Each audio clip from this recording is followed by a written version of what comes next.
Hello, everyone, and welcome to the Slumber Party, a talk show that engages with women and non-binary folks through content including panels, interviews, and creative performances to cultivate an intimate, vulnerable, and safe space to discuss our experiences with sex and pleasure.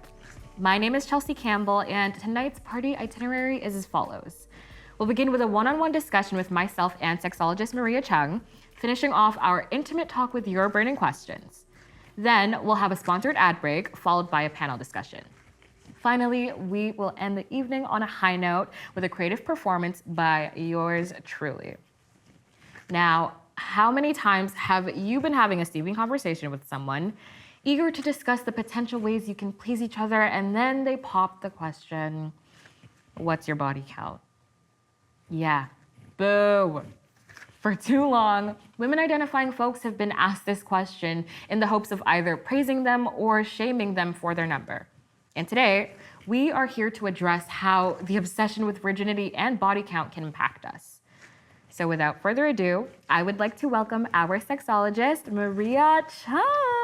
Thank you so much for having me. It's a pleasure. Yeah, thank you so much for being here. Before we get started, Maria, can you just introduce yourself and explain what you do as a sexologist? Yes, absolutely. So I can help individuals, whether they're a penis owner or a vagina owner, or couples or polycules, with ensuring that they're having a great time with their sexuality, with pleasure in their life particularly. I specialize in Tantra, and I like to say the science of pleasure.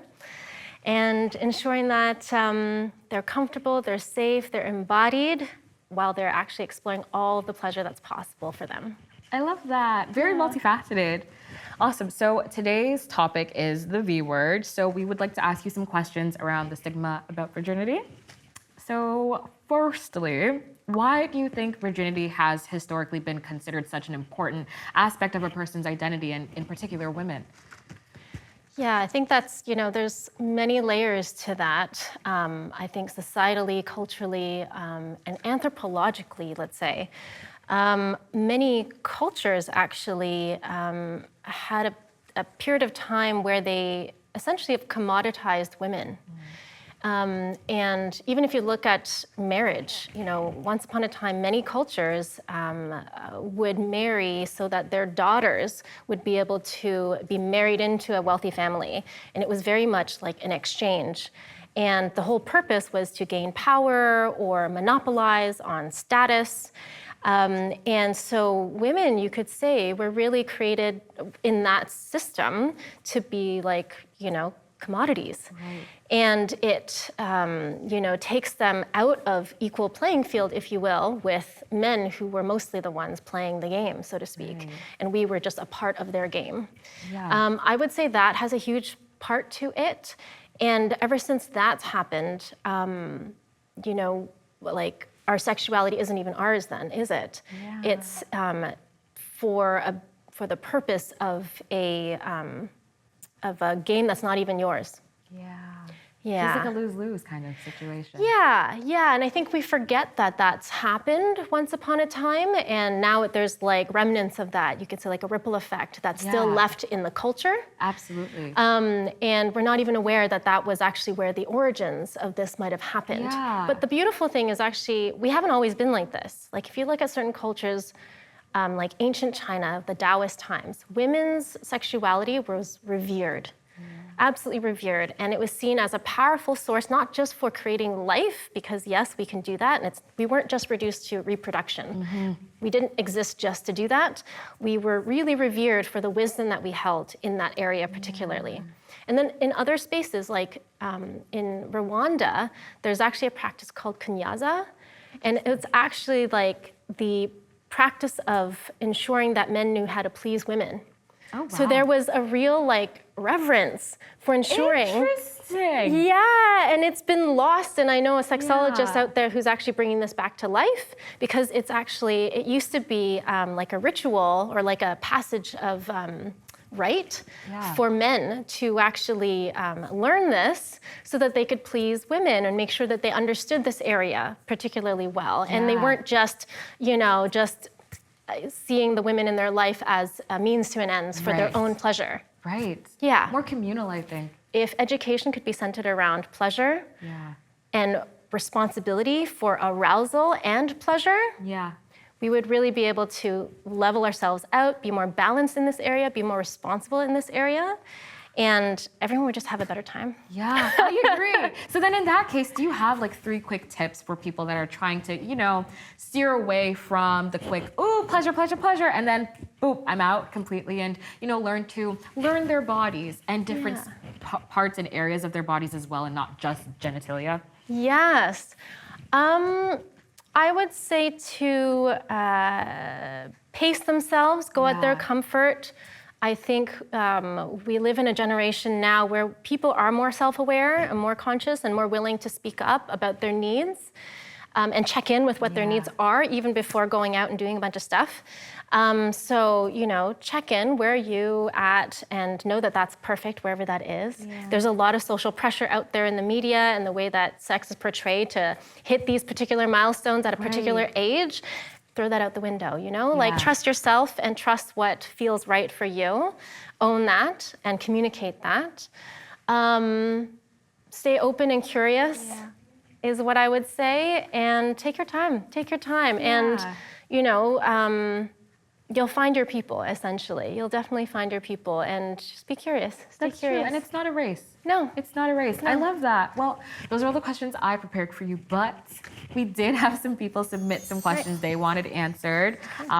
So my first one for you is, how do you get over nerves associated with trying new things with a new sexual partner? Oh, beautiful. As I mentioned, check in with yourself first and foremost. Affirm your partner's request and get the communication, get what it is that they're requesting for, and make sure that you understand that. Sometimes I think we assume what the communication was and then we might run with it. Check that you've got the communication first, and even what it means. Sometimes we use labels and we don't even know what they mean, and so we assume something else completely, and that gets lost in translation. So first, double check what it is that they're actually requesting. Be with that, and then check with how you feel about that yourself. Like, oh, okay, is that something that's in the realm of what I'm curious about or interested in? Does that feel good in my body to step into that? If it's a yes, what would I need to feel comfortable to proceed? And then, set your boundaries. You're allowed to say yes and then set like what that play box might look like. That's great. And negotiate. Yeah, and negotiate. I love that. So another question we have from a viewer is, why is it typically more difficult for women or people with vaginas and vulvas to experience the same orgasm from penetration as clitoral stimulation? Well, first off, there's like 8,000 nerve endings in your clitoris. So it's a lot more concentrated at the clitoris. Most women will find, or vagina owners will find their orgasm mostly for the first time clitorally. And that's just because of the concentration that's there. Some women and vagina owners will also report sometimes pain in penetrative sex. And actually your clitoris, is not just the little bulb that sticks out, for the record. It actually is like 3D, and it fits all the way inside your vaginal canal, so it kind of hugs your vagina. And I would also say that, so because you've got all your nerve endings around your clitoris, it'll warm up enough quickly to feel something, but the rest of your clitoris inside, surrounding your vaginal wall, is probably not ready yet. So often when women are feeling pain, there could be trauma there, or they just could be not warmed up yet.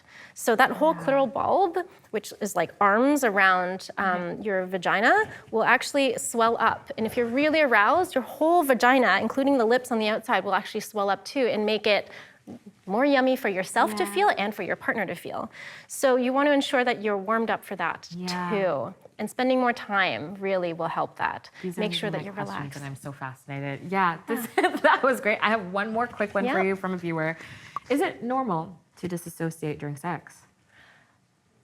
I would say it's common. Okay. I wouldn't say it's, the healthiest, because what we want to be is embodied. We want to be relaxed and present in our body. We tend to dissociate unconsciously if we're not feeling safe. So we want to be elsewhere. We want to check out when we don't want to be here. So if you're having sex and you're being intimate with somebody, you want to be here with that person and be connected with yourself and with that person. Yeah. So it's good if you're noticing that you are checking out, and it's important to then ask yourself why. What about the situation with that person or with the environment or with yourself getting into that situation is having you want to leave that situation? Right. And do you really want to be there if you're dissociating?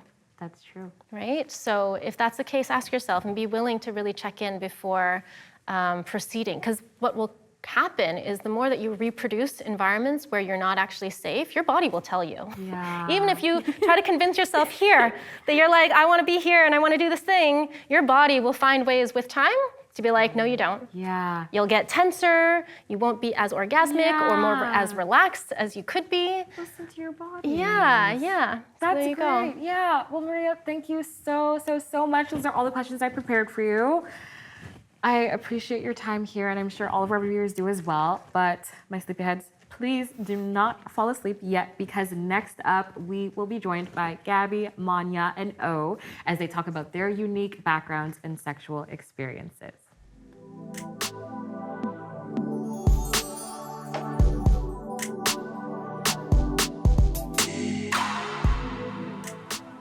All right, sleepyheads, welcome back to the Slumber Party. Here we have three wonderful guests here to share their personal experiences with virginity and the stigmas that accompany the word. So can I get you all to explain your names and your pronouns for our audience, please? Yes. Hi, my name is Manya, and my pronouns are she, her. Hi, my name is Gabby. My pronouns are they, she. My name is O, just like the letter. My pronouns are they, he. Wonderful. Thank you all for being here. I just want to jump right in, and I want to start with you, Manya. How do you think your cultural background has impacted your views around sex and virginity? And could you also explain what your cultural background is as well? Of course. So I'm from India, and I just feel like a lot of countries in Asia, especially India, they're very, conservative. We're talking about sex or just anything that's like about pleasure, even like periods, but like sex is even more taboo. And it is just never really taught me to be open with that. And actually moving here for university has made me a lot more, accepting of the fact that obviously I as a woman do have sex, and it's okay to, talk about it. And it's okay. You're so right. And Gabby, I just saw you nod as well. Do you have a similar viewpoint? Yes, I definitely feel the same way about my own experience with sex and sexuality. I was raised, not necessarily in a cultural way, but my family is Christian, and so that's been very influential in how I was raised thinking about sex. But sort of at a certain age, I was like, that doesn't make any sense. And then I pretty quickly came into my own feelings about it and realized that I didn't really believe much of the things I'd been taught about purity, virginity, especially when it comes to how women should be seen as pure and virgins in order to have value in this whole system of your parents' property until you're your husband's property. I was like, if this is where that idea comes from, it's not really something that I feel resonates with me. And then what if you don't even want a husband? Then what? Yeah. Then it's yeah, exactly. Then it's kind of awkward, and then I'm queer, so I was like, that doesn't really apply. So yeah, I was raised with that, but I've now kind of let that all go and feel more confident and comfortable with sex. Yeah. And what about you? Have you had a similar experience? Yeah, it was, I grew up in America, and it was very strange because the cultural expectation there 100% of the time is that everybody's banging, but nobody's allowed to talk about it.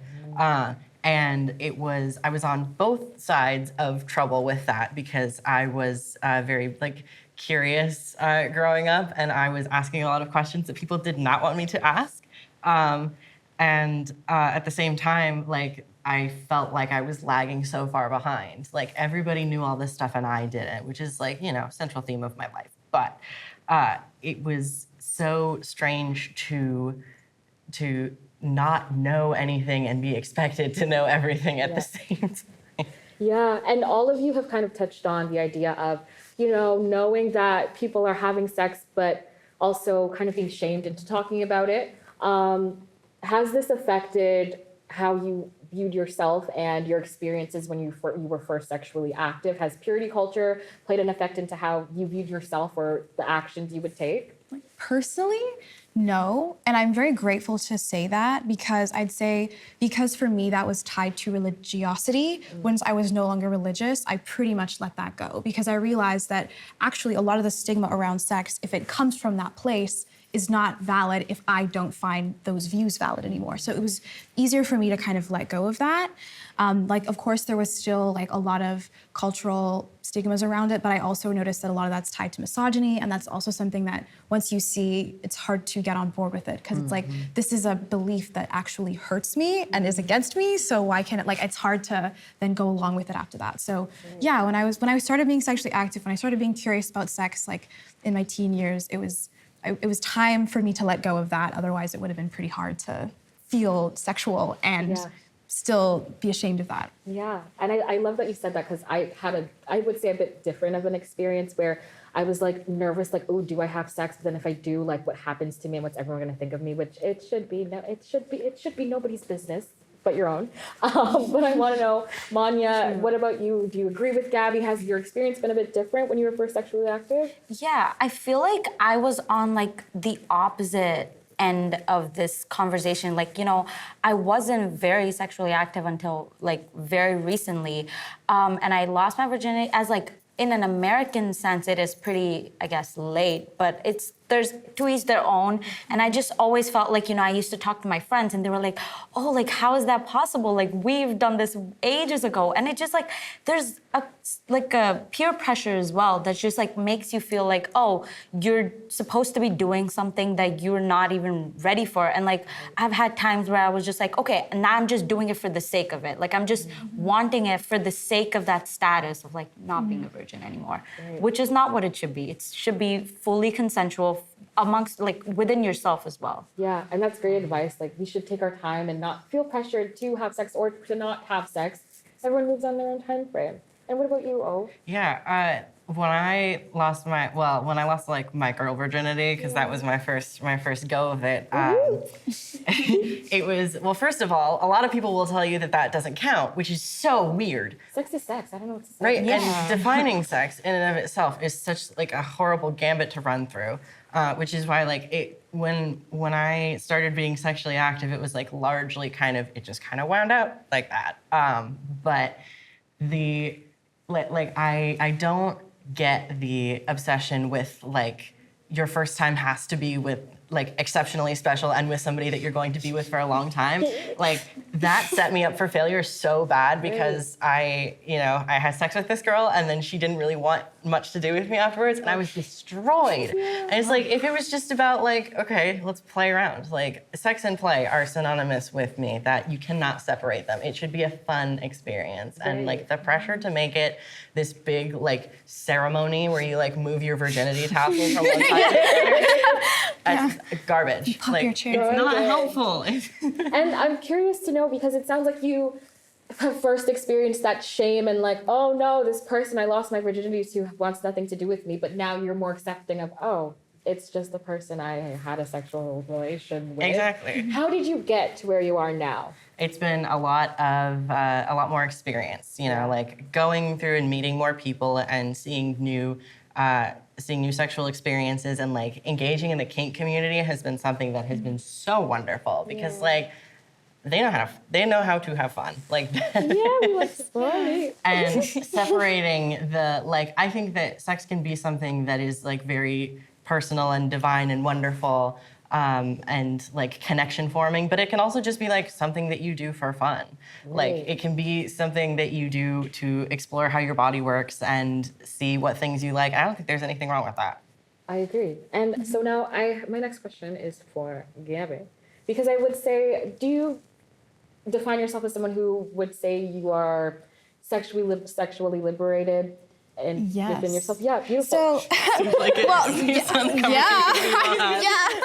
I mean, so I am hypersexual in the sense that, like, if I go to a psychiatrist or a doctor and they ask me about my sexual practices, they type in hypersexual. Like, that is actually a part of one of the symptoms. Clinically. Yeah, like, clinically, it is a thing that is considered actually an issue. And it can be, to be sexual in a society where that's considered abnormal because, medically we consider things disordered or symptoms when they're separate from what is considered normal and what's acceptable. So that's where it can cause problems. So yeah, like officially, yes. But that's where the liberation is so important because I can't live with shame for my sexuality because that would be a lot of shame. So it's a lot easier to just deconstruct where that comes from and just recognize that it isn't actually a reflection of me. It's a reflection of what is considered okay and not okay based on subjective or objective standards that or subjective standards that I don't actually subscribe to. Right. So yeah, I definitely would consider myself sexually liberated. And same thing too, like the kink community, sex positive community, poly community, I have learned a lot from those spaces. Yeah. From older folks who've been in those spaces for decades longer than I have. I went to like a sex club when I was 19. I was topless, like outdoors, and there were these older women in their 60s, topless, comfortable, completely naked, just sitting there. And I had this lovely conversation where I realized, like, I want to be like that. I want to be that comfortable, not just now, but like until I die. Yeah. So I found your community. Yeah, it's a really nice space to be in. That's beautiful. So then I'm curious to know if you've ever felt pressure to maintain a certain body count, considering that you're so sexually liberated. Yes, but that comes from myself. Like, honestly, when I reached a point where people were judging me for having a higher body count, like when I had slept with more than like 2 people, someone had something to say about it. And at that point I was like, okay, if someone's gonna have a problem with it no matter what, I might as well go ham. So at that point it was kind of like free for all. Yeah. And I felt like I put some pressure on myself, like I even had number goals and I didn't reach them. I was like, this is stupid, because now I'm just having sex with whoever to reach my the goal. Yeah, and that's actually kind of silly. So I've stepped back from that, and now I'm focusing more on quality over quantity. Beautiful. But there was a time where I was like, yeah, let's go, like let's like make these numbers really. I want to make people like shocked when I tell them. And now I'm like, you know what? The shock value is actually not that important because someone's going to be horrified no matter the number. If you're a woman and you have sex, somebody out there is going to have something to say about it. So. That is very true. And then okay, so on the opposite of that, Manya, you said you were only recently started being sexually active. Have you ever felt pressure to maintain a certain body count, even before you lost your virginity? Yes. I've been in relationships before where, I think this is a very, general experience of everyone, where I felt like that was something I owed to someone.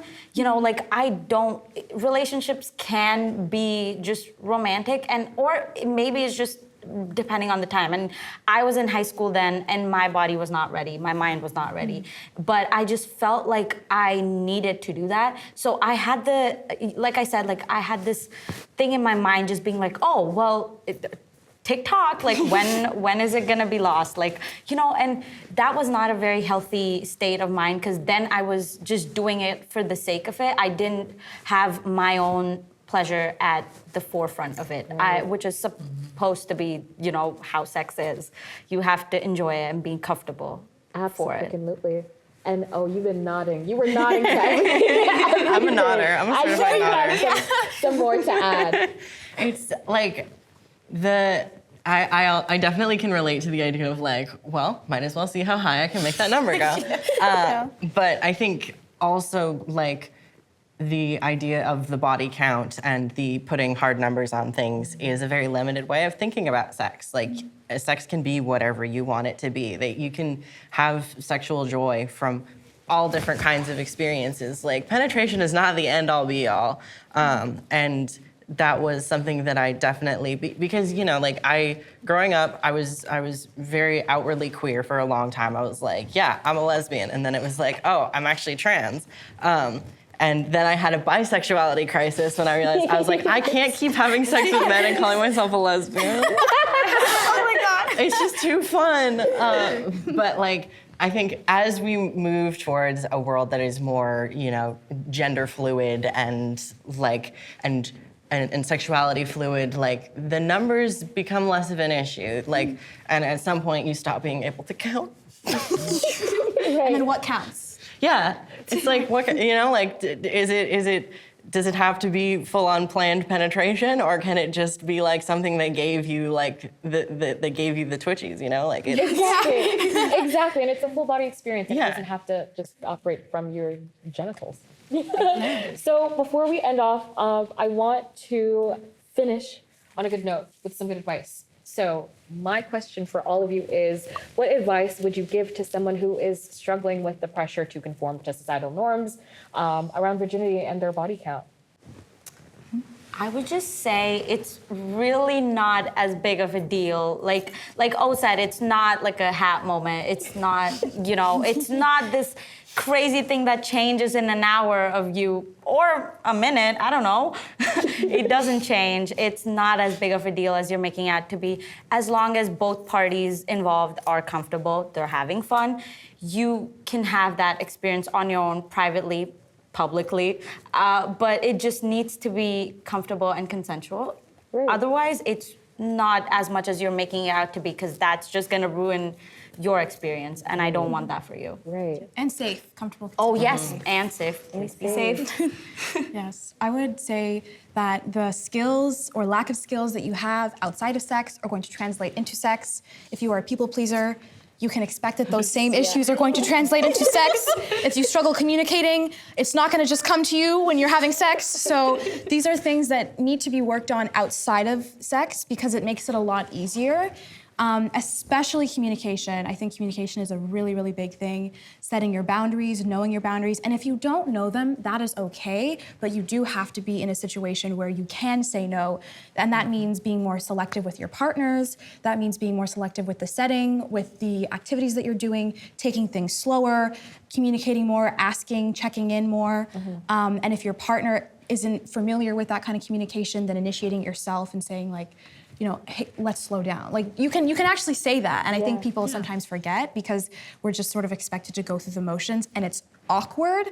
But it doesn't have to be. Like it's just you're still people. Like the way that you talked before you started having sex, you're the same people. Like you're allowed to laugh, you're allowed to talk, you're allowed to like make weird noises. Like that's just how we are, and that doesn't go away just because we're doing something that's supposed to be sexy. So demystifying that. Yeah.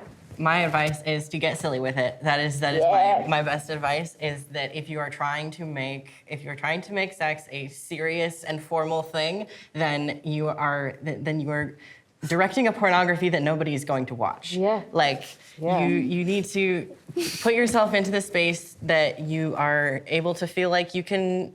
Like kink is just improv, guys. Like if that's the unfortunate truth of it all. But and you know, explore your own body a lot. Like That's a big one. if that is something you want to be familiar with how your body works. Absolutely. Because otherwise, like who else is, you have to be able to explain what feels good and what doesn't. Yeah. So you gotta get to know yourself. Absolutely. And honestly, all of you have given such great advice. I wanted to thank you so much for being on this show. It was a pleasure to have you all here and sharing your insight.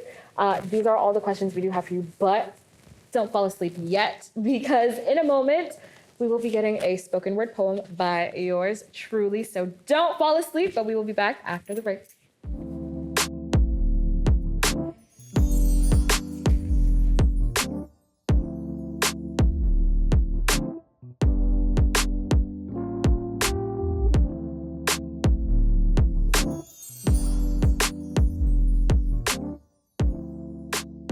Here's a piece I wrote a few years ago about the internal battle I was having when I felt I was ready to lose my virginity. Sex is for boys. Sex is for boys, and emotions are for girls. Never get the two mixed up when you're living in this world. Don't let him touch you. His hands are don't let him touch you. His hands are marked with sin. The moment they graze upon your skin, he takes away a non-material aspect found deep within. Your flower has turned sour. Take that crown off your head. It's not meant for cowards. He is just playing you like a toy. Because sex is for boys and emotions are for girls. Sweetie, how could you even talk about sex? Don't you know it's taboo? That topic's controversial. What the hell is wrong with you? Ladies don't talk or think about intercourse, but boys, go ahead. It's in your nature. Of course, men don't have feelings. They're physical creatures. all they ever do is look at your physical features, you should be untouchable. As pretty and pure as a pearl, because sex is for boys and emotions are for girls. It's no secret that boys and girls aren't looked at the same.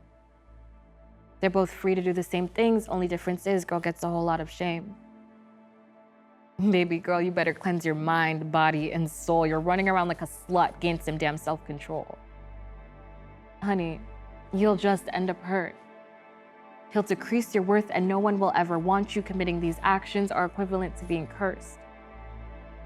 The image you've created will be destroyed. This act isn't something for you to enjoy because sex is for boys and emotions are for girls. What are you doing? Have some respect for yourself.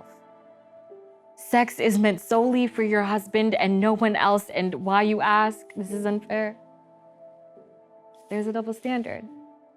Didn't you hear? Honey, you're being watched at all times. Be careful what you do. Anyhow, word gets out, you'll feel obligated to say the rumors aren't true. Bientôt, vous sentirez coincé. Constamment étiqueté par les estampilles car le sexe est pour les garçons et les émotions sont pour les filles. I'm so sick and tired of hearing we. You can't possibly believe that we're in this together, you and me, because everyone knows that if I were to blow you, society's words would beat me black and blue. I remember being scared to lose my virginity, pondering on the question of, is he really into me? I'm so sick and tired of the double standard. Because for us to finally move forward, we need to acknowledge that people should not be used as toys.